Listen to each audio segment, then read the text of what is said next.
কিছু কিছু জায়গায় অবশ্যই বিশ্ববিদ্যালয়কে স্ট্রিক্ট হতে হবে। কেন দেখেন, বর্তমান সময়ে ছাত্র শিবিরের কথা বলা হতো যে তারা ফ্যাসিবাদীর সময় বিশ্ববিদ্যালয়ে গুপ্ত সংগঠন, এবং এটা বাস্তব যে এখন পর্যন্ত তারা আসলে ফুল ফেজে তাদের সকল কার্যক্রম বা কমিটি পাবলিশ করে নাই। কিন্তু এই মুহূর্তে বিশ্ববিদ্যালয়ে সবচেয়ে বেশি গুপ্ত থেকে অ্যাক্টিভলি কাজ করতেছে তারা কিন্তু ছাত্রলীগ। এটা বাস্তব, এবং এটা আমি কোনো রাজনৈতিক তর্ক বিতর্ক বা কোনো বয়ান দাঁড় করানোর জন্য বলতেছি না, যেটা বাস্তব। আমি বিশ্ববিদ্যালয়ের স্বার্থে, আমি দেশের স্বার্থে বলতেছি।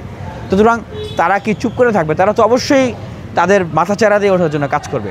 তো এই জায়গাগুলো বিশ্ববিদ্যালয়ের প্রশাসনকে অবশ্যই খেয়াল রাখতে হবে যে কোনোভাবেই কোনো ক্রমেই যেন তারা মাথাচাড়া দিয়ে উঠতে না পারে। এক্ষেত্রে কোনো ছাড় নয়, এক্ষেত্রে কোনো ফ্লেক্সিবিলিটি নয়, এক্ষেত্রে বিশ্ববিদ্যালয়কে স্ট্রিক্ট হতে হবে।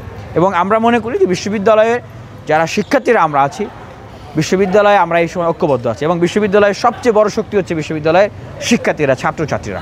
তো আমরাও প্রস্তুত আছি। আমরাও আসলে এই ডাকসুকে বানচাল করার জন্য যে কোনো ধরনের কোনো ষড়যন্ত্র যেগুলো আমরা দেখছি হচ্ছে, আমরা যেরকম সচেতন থেকে এগুলোকে রুখে দিয়েছি, এবং সামনেও যে কোনো ধরনের ষড়যন্ত্র কেউ করতে চাইলে আমরা সেগুলোকে রুখে দেবো।